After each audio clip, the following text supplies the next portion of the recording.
anak istri saya pergi. Jadi sampai hari ini kalau dia masih hidup, usianya sekarang 10 tahun, 29 hari. Itu pergi kenapa? Karena saya masuk Islam. Trigger apa lagi? Takut mati, Mas. Ya, saya nggak mau mati dalam kondisi seperti ini. Gitu. Jadi waktu ditinggal anak istri itu juga kan stres. Buat orang-orang yang mungkin teman-teman yang agamanya Muslim, kadang Anda orang tua meninggal aja segitu sedihnya nangis. Harusnya senyum. Ketika sampean orang Muslim yang Muslim dari lahir, lalu bapak ibumu meninggal, saudaramu orang kamu cintai, kamu senyum. Bukankah Allah janjikan jannah untuk kita? Mati adalah satu-satunya cara untuk berjumpa dengan Allah. Mati adalah satu-satunya cara untuk hidup kembali dalam keabadian.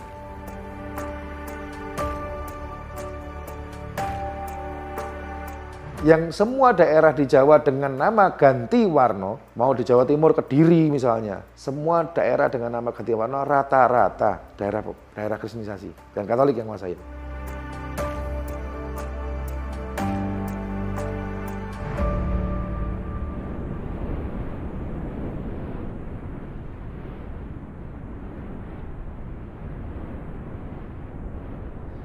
Ya, Assalamualaikum warahmatullahi wabarakatuh. Saya Hani Kristianto yang masih belajar dakwah dan insya Allah terus berdakwah. Domisili saya di Legenda Wisata, di arah Cilengsi, masjid di Cikias, Asidik. Usaha saya ada toko bangunan, ada travel, ada kedai kopi, ada bengkel AC. Background saya biasa aja seperti pada umumnya. Kemarin dulu saya penginjil, belajar di Yayasan Marturia Indonesia, dididik untuk jadi marturia, seorang martir mujahid. Background setelah itu saya ya biasa orang-orang itu pengusaha lah dulu, berusaha, pengusaha. Sampai hari ini juga tetap sama. Mengenal Islam 2011, syahadatnya 2013. Dulu saya kerja hotel, sawit, dan tambang di Kalimantan. Banyak sih teman muslim di situ. Sering diundang kan di sana mayoritas muslim, sering undang ustadz yang paling masuk itu Syarifin Ilham Allahyarham. Nah, dari situ saya mulai mengenal, terus saya mempelajari Bible saya sendiri, membaca Bible sendiri. Hidayah itu saya dapat justru ketika saya baca Bible. Di Bible sendiri banyak diajarkan tentang tauhid. Apa sih ajaran utama dan terutama? Yang utama, paling utama itu apa gitu kan. Ternyata kalau selama ini di gereja hukum utama dan terutama ialah kasihlah Tuhan Allahmu dengan segenap akal budi dan jiwamu, itu salah. Ternyata di Bible, di Markus, jawab Yesus nih, Yesus yang bilang, hukum utama dan terutama adalah sembahlah Allah saja karena Allah itu Esa. Allah itu Tuhan kita. Tuhan kita itu Allah, Allah itu satu. Sembahlah Allah saja. Selesai, itu jawabannya. Ya setelah itu agak berproses, banyak penentangan, akhirnya ya udahlah nekat masuk Islam aja, memang udah saatnya. 2011 saya mempelajari dan saya mengatakan ke keluarga, sejak itu saya udah nggak pelayanan. Kenapa akhirnya lama saya syahadat? Di tahun itu juga anak istri saya pergi. Jadi sampai hari ini kalau dia masih hidup, usianya sekarang 10 tahun, 29 hari. Lahirnya itu 25 Desember 2010 di Rumah Sakit Darjat Samarinda. Itu pergi kenapa? Karena saya masuk Islam. Belum masuk Islam itu, saya memutuskan saya mau masuk Islam. Saya mulai beli buku, dulu itu buku-buku Iqra tuh, tak sobek-sobekin, tak tempel-tempel di panjang, di kaca itu, di lemari sambil ngeliatin gitu, nyobain sholat gitu. Akhirnya ketahuan ya. Tapi itulah kebenaran dari janji Allah. Barang siapa meninggalkan sesuatu karena Allah, pasti Allah gantikan dengan yang lebih baik. Yang lebih baik itu jangan menurut ukuran dunia ya. Karena yang diganti yang lebih baik itu bukan hanya dunia. Bisa dapat batinnya, ginanya, hatinya, atau bisa dapat dua-duanya malah. Dan hari ini Allah gantikan semuanya dengan yang insya Allah jauh lebih baik. Setelah kemudian ditinggal anak istri, terus kemudian lanjut itu. Ditinggal stres 6 bulan, Mas. Jadi teman-teman di Samarinda pasti tahu gimana saya stresnya. Banyak masih teman-teman saya di sana. Saya ngurung diri, nggak pernah keluar rumah. Batal masuk Islamnya itu karena uang saya tinggal beberapa ratus juta. Lalu ada satu orang, ustadz ini. Sekarang saya baru tahu ini kayak dukun ini, bilang kalau gitu bukan ustadz. Inisialnya BM, saudaranya dia itu termasuk artis lah dulu. Yang Kohani kan temennya gubernur, wali kota, kapolda. Terus Pak, kenapa? Nanti syahadatnya kita bikin tabligh akbar, yang nyadatin gubernur. Udah bikin gambar aja nih, gambar kubah aja itu 80 juta. Ngadalin saya lah, intinya hilang. Lalu orang ini hilang tanpa kabar. Nipu saya akhirnya, udahlah nggak usah masuk Islam, caranya begini gitu. Itu masih awal tuh. Akhirnya mempelajari terus. 2013 saya harus masuk Islam. Harus masuk Islam karena trigger apa lagi? Takut mati, Mas. Ya, saya nggak mau mati dalam kondisi seperti ini. Gitu. Jadi waktu ditinggal anak istri itu juga kan stres terus. Itu ujian yang berat. Asal saya ke gereja, dibaptis ulang, mereka akan balik. Di situ ujiannya. Kalau kehilangan harta, kehilangan apa itu, saya nggak takut dulu. Bisa dicari lagi kan. Dulu saya pikir kalau kehilangan anak istri gimana? Oh ternyata bisa dicari lagi juga. Digantikan oleh Allah dengan yang lebih baik.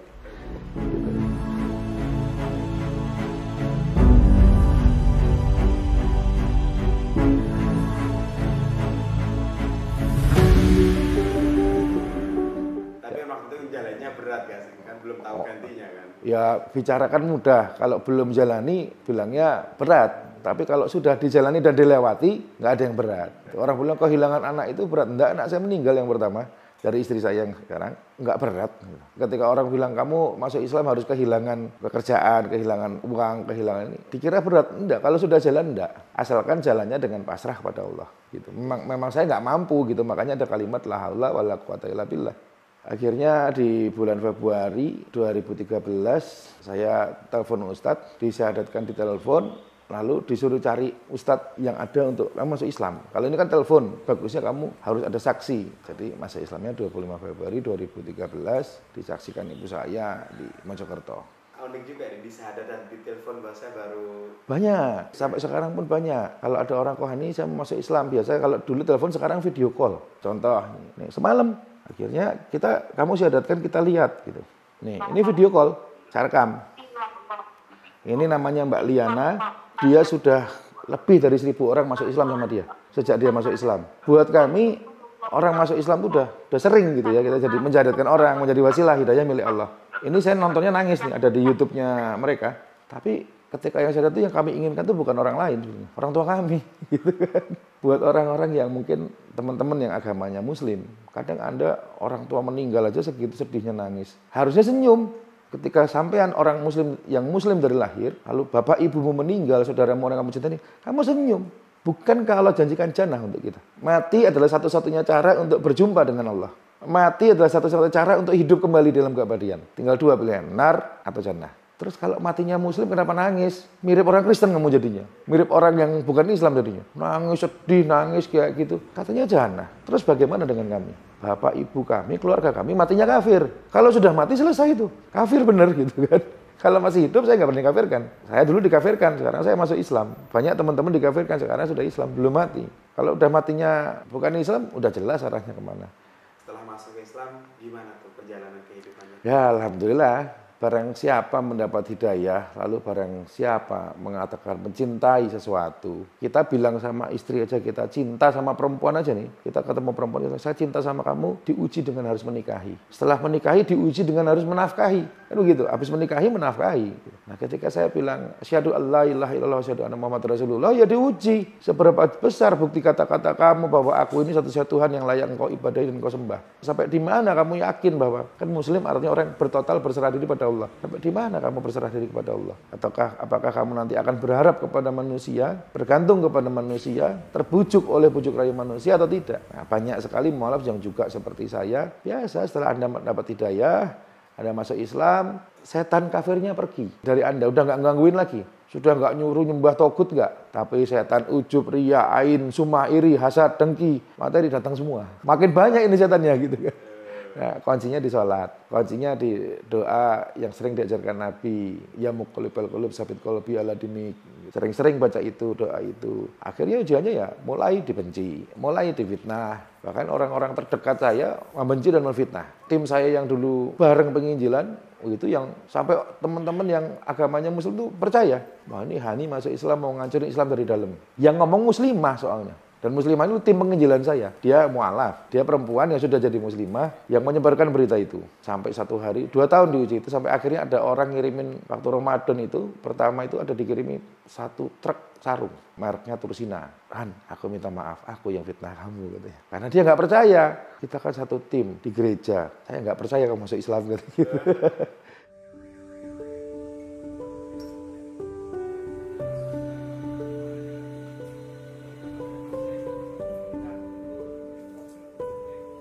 2014 saya cari komunitas. Kan waktu itu zamannya Facebook tuh. Ada namanya komunitas mualaf Indonesia.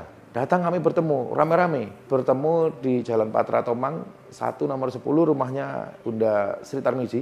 Nah di sana ketemu ada Steven, ada teman-teman, ada Ardi, dan semua banyak orang. Ini belum ada yayasan. Bikin yayasan. Akhirnya kita membuat yayasan Mu'alaf Center Indonesia di bulan September 2014 dengan notaris Ujang Masur, SHMH di Indramayu. Nah, itulah pertama kali berdirinya Mu'alaf Center Indonesia secara lembaga hukum. Kalau sebelumnya sudah ada beberapa komunitas. Dimulailah dakwah dengan Stephen. Ada jejak-jejak digitalnya. Nanti Stephen ngisi, saya ngisi. Stephen mensyariatkan, saya mensyariatkan. Sama-sama. Kok di mana? Di sini ada Mu'alaf meninggal, mau dikubur Kristen ganti-gantian gitu kan. Seperti itu jejak dakwahnya akhirnya. Sampai akhirnya anak saya diambil oleh Allah. Anak saya kanker. Bareng sama Ustaz Arifin. Sama-sama namanya kanker limfoma malignum. Anak saya wafat duluan, Ustaz Arifin 6 bulan kemudian. Kenapa anak saya diambil Allah? Ketika anak siapapun, bahkan anak orang bukan Islam agamanya, kalau namanya anak-anak meninggal dijamin masuk surga. Nanti akan dijaga oleh Nabi Ibrahim alaihissalam. Mereka akan jadi bintang-bintang di langit, anak-anak kita dan orang tuanya. Jika Anda ditinggal buah hati Anda, kan ada hadisnya. Allah nanya itu sampai 2 kali. Kalau 2 kali diulang itu penting. Allah nanya ke malaikat, engkau ambil anak putra hambaku, putra terusnya ya? Iya, kata malaikat. Ditanya lagi, kok ambil buah hatinya? Berarti double ini. Makanya kalau orang kehilangan suami janda, suami kehilangan istri duda, anak kehilangan orang tua yatim atau piatu, orang tua kehilangan anak nggak ada sebutannya kan, gitu. Makanya Allah tanya 2 kali, karena ternyata kehilangan anak itu nggak gampang, apalagi anak pertama. Apa kata dia? Dia mengucapkan alhamdulillah kulihal, innalillahi wa inna ilaihi raji'un. Allah bilang bangunkan untuk anak itu gedung beri nama Baitul Ham. Anak diambil itu menurut hadis yang sahih, di waktu zaman Nabi SAW hidup, itu ada majelis Rasulullah SAW. Ngaji. Ada satu orang yang sering bawa anaknya datang. Di pengajian itu ada orang bawa anak kan beda ya. Kita lihat ini anaknya kecil sendiri. Anaknya suka kelayutan. Satu hari nggak datang orang ini. Nabi nanya ke sahabat, di mana si Fulan? Anaknya meninggal. Oh ya udah. Selesai majelis, ayo kita ke rumah Fulan. Dia nanya, Fulan, kenapa nggak datang hari ini? Nabi udah tahu sebetulnya dia anaknya meninggal kan. Allah baru ambil anakku. Baik, kalau gitu pilih 2. Yang pertama Allah hidupkan sehatkan anakmu hanya untuk sementara waktu. Berapa sih umur manusia? Atau yang kedua, dia mendahuluimu dan akan menjemputmu di pintu-pintu surga. Pilih yang mana? Oh dia bilang, aku pilih yang kedua. Kalau gitu aku pilih dijemput di pintu surga. Makanya untuk kita kehilangan anak, jika Islam kita tetap benar, insya Allah anak kita akan jadi, kata Ustaz Hidayat itu jadi tabungan saya. Nanti jemput Kohani. Gitu. Karena anak saya meninggal namanya Ikhlas. Jadi bilang, kok saya rasa udah saatnya saya bikin Ikhlas Foundation. Tetap di Mu'alaf Center, tapi saya bikin bergerak di yang lain. Kenapa? Satu memang, ini doa. Nama anak kan doa. Ikhlas, sabar, syukur itu nama anak saya semua. Mungkin saya kurang ikhlas. Sampai Allah harus ambil anak saya si ikhlas. Supaya saya lebih ikhlas lagi. Ini kayaknya ujian. Ya udah bikin. Ada Stephen di dalamnya. Ada grupnya saya, Stephen, Andi Antoni, Seno, Bendy. Itu satu grup di Ikhlas. Ikhlas MCI namanya. Akhirnya saya harus bikin ini karena kita kan selama ini bergeraknya di Mu'alaf. Saya merasa selama anak saya sakit itu banyak sekali saudara kita muslim yang sakit. Kita nggak bisa bantu. Bukan karena nggak mau. Akadnya Mu'alaf. Rekeningnya rekening Mu'alaf. Bantuannya hanya untuk Mu'alaf. Kita selalu mendakwahkan ini ada Mu'alaf begini. Nah, ini bukan Mu'alaf gimana ngasihnya. Nggak sesuai akad. Ya bikin Ikhlas Foundation. Udah bareng. Ikhlas MCI waktu itu bareng. Jalan. Akhirnya adalah Ikhlas Indonesia.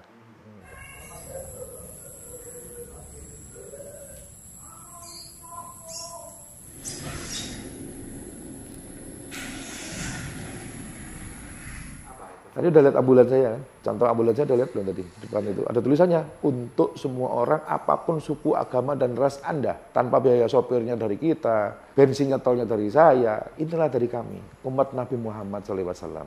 Dari kami pemeluk Islam rahmatan alamin. Itu Ikhlas Foundation. Akan menolong siapapun, apapun agamanya, tentu kami utamakan muslim.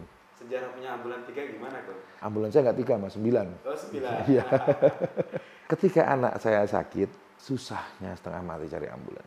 Sampai harus naik Grab. Dengan dia muntah darah keluar tuh di Grab itu. Selain itu macet. Bagaimana dalam kondisi kritis saya harus bawa anak saya cepat. Di rumah sakit pun begitu. Banyak anak-anak orang yang meninggal pun akhirnya ambulan itu mahal. Dan mereka ini BPJS. Orang kalau pakai BPJS itu bukan orang kaya. Sedangkan waktu itu saya nggak punya BPJS. Saya juga nggak punya asuransi. Akhirnya jual-jualin yang apa bisa dijual gitu. Ini kok susah ya punya ambulan. Setelah anak saya meninggal, ya Allah saya pengen punya ambulan. Ya Allah saya pengen ada ambulan gratis. Nggak cuma katanya gratis. Banyak yang bilang gratis. Dan berapa banyak orang yang punya ambulan. Atau lembaga, bahkan maaf nyuwun sewu. Banyak masjid punya ambulan tapi ambulannya cuma jadi pajangan di masjid. Ini loh punya ambulan. Jalan nggak tiap hari? Cara paling mudah untuk ambulan ini menjadi pahala jariyah bersama, kerjasama sama rumah sakit, kerjasama dengan puskesmas terdekat, kerjasama dengan dokter-dokter klinik terdekat. Mereka pasti butuh dan mereka pasti hubungi. Dan ambulan itu pasti jalan. Jadi kalau lihat garasi saya, mobilnya 4 Mas, yang 3 ambulan gitu. Lebih bagus dari Mercy, lebih bagus dari Alphard. Alphard Anda, mobil mewah Anda hanya dipakai untuk Anda dan keluarga.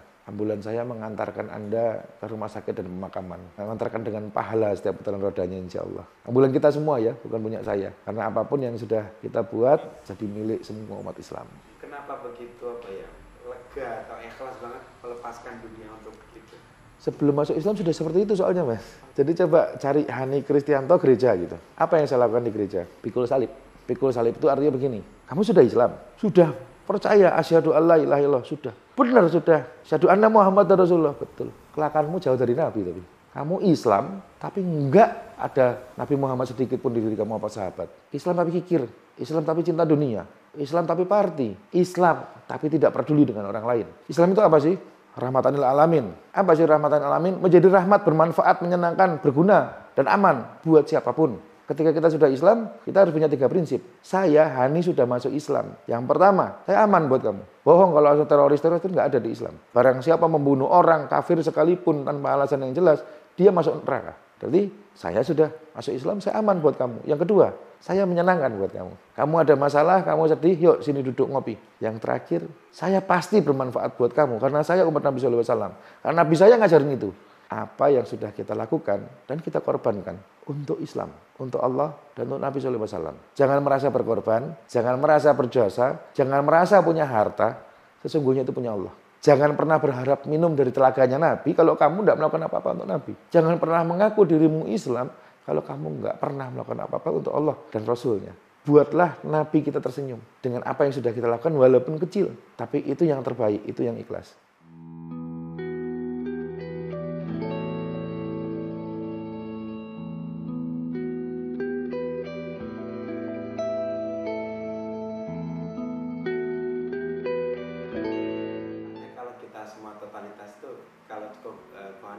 Nah, kan saya ada bengkel, ada toko bangunan, ada usaha. Jadi gini, banyak orang bahkan sekarang takut punya anak. Hari ini anak saya 7, mau 7.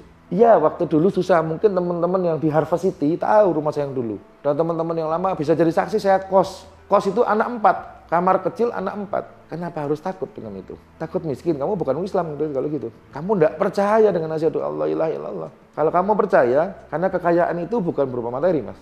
Justru sekarang saya punya materi, ini ujian.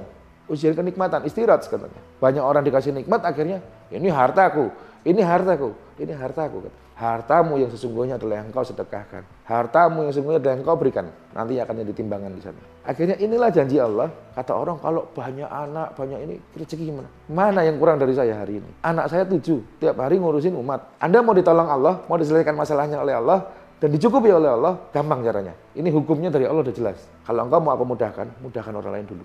Kalau engkau mau aku tolong, tolong orang lain dulu. Barang siapa memudahkan saudaranya seiman atau orang lain, maka Allah mudahkan untuk dia. Barang siapa menutupi aibnya orang lain, Allah tutupi aibnya untuk dia. Balik, apa yang kamu tanam, itu yang kamu ketam. Faktanya, bukan cuma saya, banyak mualaf. Yang akhirnya totalitas, ya susah, nggak ada langsung enak, Mas. Gitu. Orang lahir, anak bayi, makan aja susah, minum aja nggak bisa. Apalagi merangkak, memang harus susah dulu. Ketika Allah izinkan itu terjadi, atau mungkin memang ada yang sampai meninggalnya secara ekonomi, dia kekurangan. Maaf, Islam tidak pernah seperti gereja yang mengukur dari kesuksesan dunia. Sukses itu bukan kaya, sukses itu bukan jadi konglomerat, sukses itu bukan jadi orang hebat, jadi profesor, pejabat, bukan. Sukses itu adalah ketika Allah ridho, dan sukses itu ketika adalah Anda di dunia, hidup Anda penuh dengan kekayaan hati yaitu ghina, penuh dengan syukur, dan sukses terbesar Anda berjumpa dengan Allah, dan Allah masukkan ke dalam jannahnya. Itu sukses terbesar. Gitu. Sukses yang paling besar adalah Anda nggak salah menyembah. Sukses yang terbesar adalah Anda tidak salah berterima kasih. Masa iya yang menciptakan kita Allah, kita terima kasih sama patung? Gitu. Pagi, subuh, di rumah Anies Baswedan. Hah? Subuh di rumah Anies Baswedan, tanggal 2. Oh, terus tanggal 10, Pak Mas Di, tanggal 10 udah bilang periksa Pak Ade. Saya dulu kuliah di BDM, Business Development Manager. Jadi saya mendevelop suatu bisnis. Jadi saya lebih banyak mainnya di jasa. Kalau bangunan itu pengadaan. kelola bisnis ini dengan tauhid, dengan la ilaha illallah. Ya Allah, izinkan usaha saya ini maju, izinkan usaha ini bermanfaat untuk agama Islam ini, untuk umat. Insya Allah yang penting tekun, maju nanti. Jadi niatnya dulu, niat buka usaha ini buat apa? Memperkaya diri, ya jangan ke Allah, ke dukun-dukun itu kaya nanti. Tapi Anda ujungnya kan jelas gimana nanti gitu. Kenapa agama di luar Islam, contohnya ada satu agama yang prinsipnya successful family, diberkahi oleh Tuhan, itu artinya kita sukses, kaya, berhasil jadi pejabat. Kalau gitu orang-orang miskin itu nggak diberkahi, nggak adil Tuhan ya gitu. Nah, ukuran kita bukan itu, tapi usaha ini harus dijalankan karena Allah. Usaha ini menjadi wasilah, menjadi jalan kita untuk memberikan manfaat kepada yang lain. Buat Allah kan mudah bikin usaha ini rame atau enggak. Contoh ada orang buka makanan di tengah sawah, tapi rame itu, enggak berhenti-berhenti orang makan. Ada orang buka di tengah-tengah mall yang rame, sepi itu usahanya gitu. Padahal jualannya bakso misalnya gitu kan. Enak kok, bukan enggak enak gitu. Jadi serahkan aja ke Allah.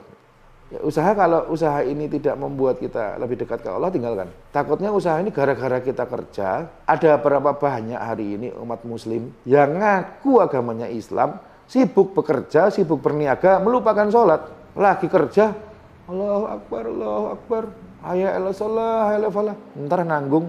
Gimana sih kamu? Telingamu dengar azan. Kecuali telinganya nggak dengar azan, jauh masjidnya. Kita di tempat yang nggak ada masjid. Di tempat yang Islam minoritas, kadang kita kelewat azannya, ya wajar. Tapi sekarang pun di handphone sudah ada jam azan. Berapa banyak orang yang agamanya Islam, Muslim, tapi Anda bekerja dengan begitu asiknya, akhirnya pekerjaanmu lebih penting dari Allahmu. Dipanggil Allah buat sholat, dipanggil untuk dikasih kemenangan, diajak sholat, nanti dulu. Akhirnya sholatnya ditunda, zuhur kelewat, asar kelewat. Ada yang maghrib kelewat, isya kelewat, ketiduran. Tidur dia, kebangun. Masih gelap, katanya masih malam, masih gelap. Pengen wudu, tiba-tiba ada suara. Man robuka. Mati dia. Lagi gak sholat. Pengen sholat, udah man robuka. Gitu.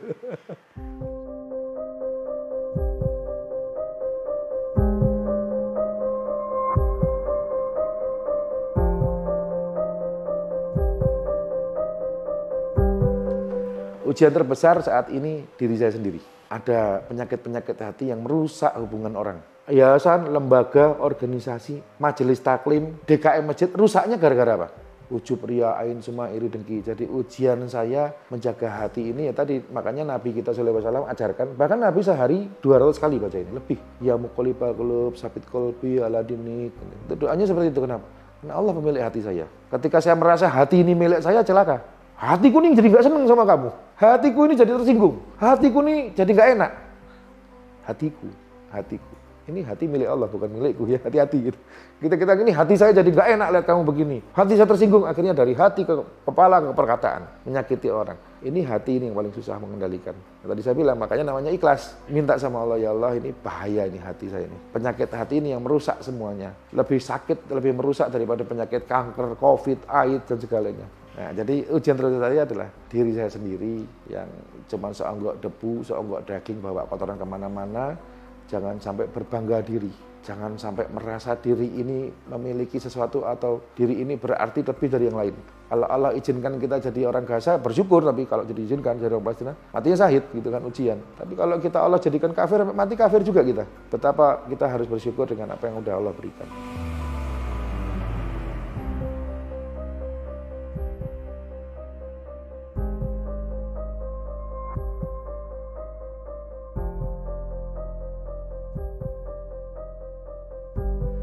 Masjid, alhamdulillah, dulu saya punya satu keinginan, ya Allah, saya dulu di gereja, udah bikin gereja berapa biji aja gitu. Terakhir sebelum meninggalkan itu saya bikin diganti warna, tapi yang di Mojokerto. Dulu kita bikin gereja di sana. Saya pengen ya Allah kalau boleh bikin masjid. Gitu. Betul-betul Allah gantikan dengan namanya sama, ganti warna tapi di Klaten. Yang semua daerah di Jawa dengan nama ganti warna, mau di Jawa Timur, Kediri misalnya, semua daerah dengan nama ganti warna rata-rata daerah kristenisasi dan Katolik yang nguasain. Gitu. Nah ini juga sama, ada gereja dijual. Gereja beda sama masjid ya. Masjid ini tidak bisa Anda gadekan dan jual karena sertifikatnya tulisnya wakaf. Wakaf ini Anda nggak bisa gade, sudah nggak diterima di mana-mana, nggak bisa dijual. Bisanya apa? Sampai hancur itu gedung. Kalau gereja itu SHM, surat hak milik atas nama perorangan atau yayasan. Nah kalau SHM itu bisa dijualbelikan. Waktu itu ada berita, kok gereja mau dijual. Di mana? Gitu, mapnya lihat. Masuk aja penawaran. Ya udah kamu aja yang nawar, karena saya kan di Jakarta. Kamu aja yang bantu saya jual beli, kamu beli aja. Tapi masuk ke urutan ke-21, kok ya nggak apa-apa. Masukin aja, namanya masukin penawaran kan. Harganya berapa? Nggak usah ditawar. Kok ini akan menang kalau pendetanya dikasih sekian puluh juta. Anggap aja hadiah, jangan korupsi. Kasih sekian puluh juta. Ditelepon, kamu menang. Kamu boleh asal besok bayar. Bukan besok, malam itu juga saya bayar. Orang bingung, ini belum terima surat, belum udah dibayar semua. Sudah dibeli, sudah dibayar. Saya pesan ini yang penting buat rumah Tuhan lagi ya. Oh ya sudah, jadi masjid. Lah, masjid kan rumah Tuhan, Mas. Rumahnya Allah. Bukan rumah saya kan gitu. Ya sudah. Nah itu sempat jadi masalah. Terus, loh kenapa ini jual beli sah resmi kok legal, ada surat jual belinya, ada bukti bayarnya. Dan dia bilang rumah Tuhan. Memang Allah bukan Tuhan, memang masjid bukan rumah Tuhan. Gitu kan. Itu masjid pertama kali di Indonesia adanya gereja yang dibeli, lalu jadi masjid ini yang pertama. Coba dicari sejarah dari Indonesia, mereka nggak ada. Gereja dijual banyak, dibeli banyak, tapi tidak jadi masjid. Ini jadi masjid. Dan inilah masjid pertama kali di Indonesia yang punya nama Masjid Isa Al-Masih. Itu di mana? Di Gentan, Klaten, Gantiwarno. Dulu saya kan aktif di Masjid Darussalam Kota Wisata. Lalu anak saya sakit, ya Allah pengen punya masjid lagi. Dulu setiap Ramadan itu saya nyari tempat. Jadi punya saya tuh dulu punya ganjilan begini. Ini kasihan orang umat Muslim ini yang orang-orang kecil. Akhirnya banyak yang nggak bisa Idul Fitri bisa, sholat Id bisa, tapi dia nggak punya baju baru. Dia nggak punya ketupat, dia nggak bisa masak. Duitnya habis buat bayar sewa. Saya pengen bikin bazar, tempatnya ramai, banyak pedagang tapi gratis. Saya yang kasih tendanya. Dulu saya sering nyari tempat namanya, bikin nama Kampung Ramadan. Udah 3 kali bikin sampai kering. Ya Allah, bisa nggak ya? Mudah-mudahan Allah izinkan punya masjid yang nanti kalau Ramadan juga. Pokoknya masjidnya bermanfaat. Saya nggak bermimpi masjid besar. Ada 2-3 orang, 1 orang 2 orang lah, bapak dan anak. Aku mau bangun masjid, kamu bantu. Bangun, begitu bangun kita yang bingung. Ini nggak salah Pak, enggak. 2 hektar masjidnya. Di mana dekat rumah SBY, sebelahnya Brimob ini jalan raya besar. Akhirnya jadi kita kasih nama Masjid As-Siddiq. Apa sih? Siddiq adalah orang yang membenarkan mulutnya, ngomong apa dibenarkannya dengan perbuatan dan iman. Selaras, kata-kata dan tindakan harus selaras. Itu Siddiq. Kalau masjid itu namanya As-Siddiq, masjid yang punya tempat tidur untuk musafir. Jadi antum nih tim kalau butuh tempat tidur ada di masjid. Sebenarnya orang safar itu paling enak tidur di masjid, bukan di masjid ya, tapi lingkungan masjid. Ada kamar musafir namanya. Jadi kalau kamu lagi safar matimu di masjid, bukan di hotel. Kalau di hotel jadi fitnah. Ada ceweknya nggak gitu? Mati ada ceweknya nggak gitu kan? Terus masjid ini juga yang nanti bentar lagi hapus tato nih tanggal 4 nih. Tiap bulan awal bulan minggu pertama ada hapus tato. Gratis. Ngelaser itu 1 cm 1 juta. Sekarang 2 juta. 10 cm 20 juta.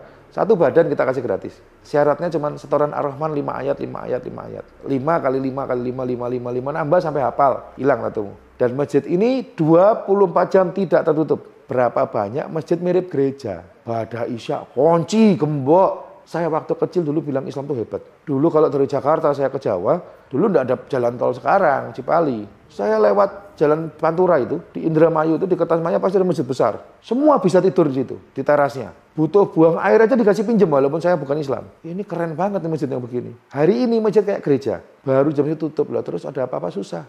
Ustadz, bapakku meninggal, besok ya baru buka masjidnya. Masjid kok ada jamnya. Nah, ini masjid 24 jam.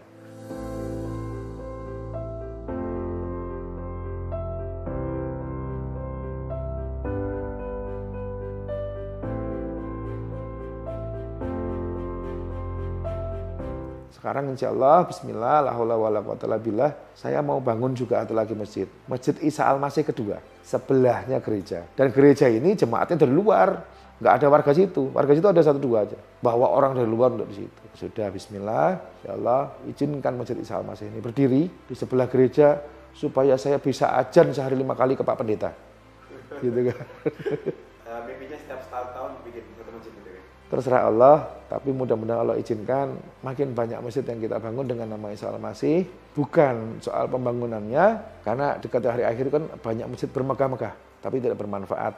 Tapi mudah-mudahan masjid ini bermanfaat. Kayak masjid Isa Al-Masih itu sangat bermanfaat sampai hari ini. Masya Allah, ibu-ibu itu kalau nonton saya ngeliatnya aja nangis. Bayangkan nenek-nenek usia 60, 70, tapi ngaji alif, ba, ta. Oh, semua Nenek yang udah mau mati belajar ngaji, yang nggak bisa baca Quran di masjid, ngaji. Kita terharu kan gitu. Jadi ya mudah-mudahan masjid ini bermanfaat dan inilah dakwah. Dan mudah-mudahan Allah gantikan dengan janjinya Allah sendiri, barang siapa membangun masjid, aku bangunkan juga sebesar apapun untuk dia di akhirat nanti. Ya, mudah-mudahan jadi amal kita bersama.